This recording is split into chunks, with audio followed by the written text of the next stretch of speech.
On December 11th, 2018, at 16 years old, I underwent brain surgery, and I was the one who led this to happen. It all came down to self-advocacy. During my childhood years, I describe myself as a happy-go-lucky child, but also passionate in achieving my dreams and having my future ahead of me planned out step by step. This plan seemed to go smoothly until I hit the age of 10, when I began to complain about headaches to my parents and others around me. Over the next 6 years, they became more frequent and intense until the point where I was having severe migraines every single day. After a number of appointments to determine the cause of my unbearable pain, no one could seem to find a diagnosis for the symptoms I was experiencing. This was until I met an incredible team of doctors at BC Children's Hospital and the investigation began.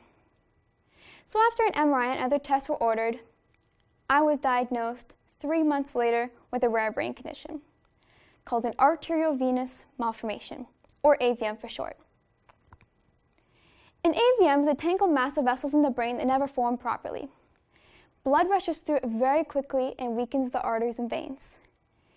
This can cause the AVM to burst, resulting in brain hemorrhage, stroke, or even death. Hearing this diagnosis was petrifying.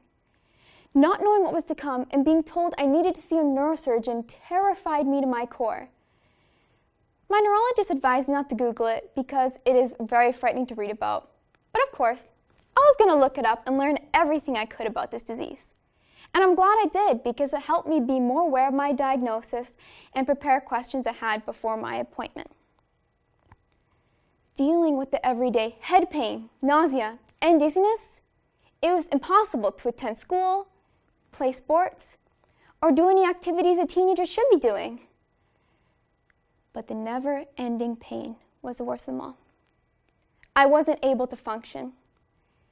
It was extremely difficult to even think, let alone carry on a conversation with other people.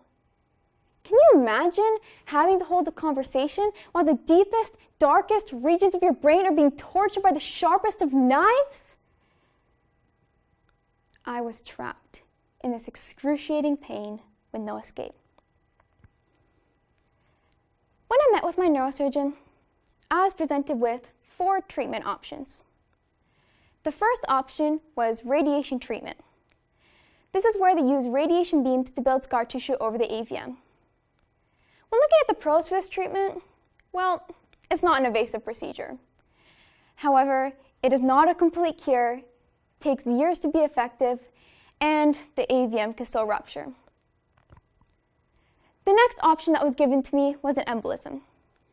This procedure consists of injecting glue into the AVM to block off the blood flow, but it is only a temporary solution.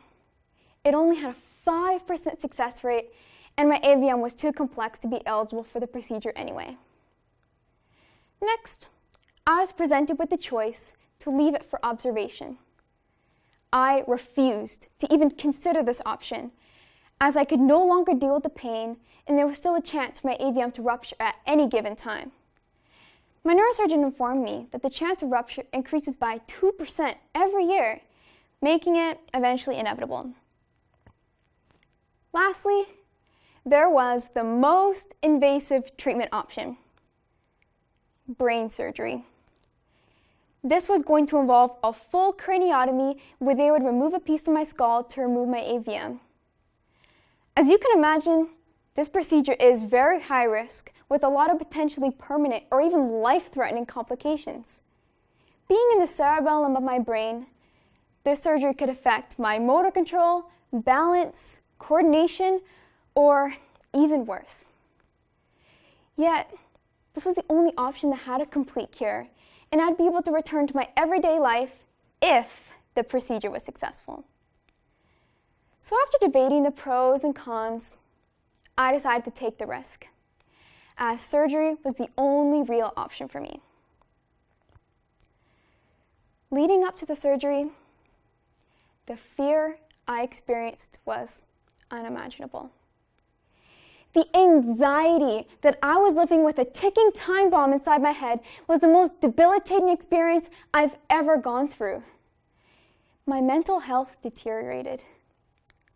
Being in excruciating pain and having the activities I enjoyed taken away from me was devastating. I was also terrified of the surgery itself, not knowing if I was going to make it through or not be the person I once was. It was the fear of the unknown. I remember sitting down a few weeks before my operation, thinking of what could go wrong. I ran through every possible problem that could arise, no matter how unlikely. The fear made me feel every pulse pound through my head. Yet, I knew I was going to push through and stay strong for myself and those around me. So 5 months after my diagnosis, I underwent a 6.5-hour surgery at BC Children's Hospital to remove my AVM. I spent 8 days in the hospital, including the ICU and neurosurgery unit. Even though I had a long, painful recovery, it is now worth never having to deal with this condition again. To this day, I have not experienced a single symptom that I had to deal with for my AVM.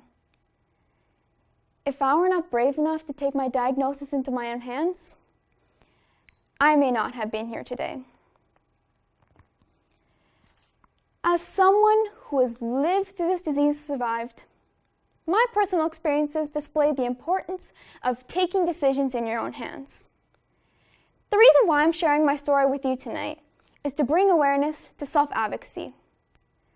My life would not have been how it is today if I wasn't my own self-advocate. How would you define self-advocacy? Everyone may have their own meaning. To me, my view of being a self-advocate is the ability to speak up for yourself and the things that are important to you. You are able to ask for what you need and express yourself. You're able to make choices that affect your life. It is about having the right to make life decisions that are best for you without being influenced or controlled.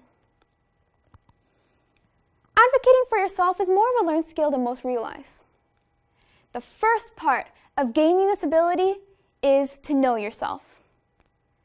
When it comes to expressing yourself to others, you won't be able to unless you first identify that there was an issue. When I started experiencing headaches at a young age, I knew something was wrong. I could clearly see there was an issue. Once I took this step, I could push through my diagnosis and even afterwards when it came to receiving the best care possible. Everyone knows their body's the best, and it takes the ability to know yourself first before anyone else can know you the same. The next aspect of being a self-advocate is knowing your needs. Once you determine what you need in order to solve the problem, you will be able to find a solution. So now that I knew what I was dealing with, I took it upon myself to develop my own self-advocacy strategies. I educated myself about my AVM by researching the top hospitals in North America and thought about the pros and cons of each treatment option. Along with this, I asked questions at my neurosurgery appointments and waited until I had all the information I needed to make the right decision. Lastly, the most important step that is needed to become an effective self-advocate is knowing how to get what you need. Now that you understand the issue and how to solve it, the most vital factor is standing firm to ensure your end result. You already have what you need to be an effective self-advocate, but the willpower to follow through with these steps and voice what you need to be done are the most crucial. I learned at a young age that the sooner I asked for what I needed or laid out how I needed something done, and then told everyone to stand back and let me sink or swim on my own, the more respect I had for myself and the more respect others had for me.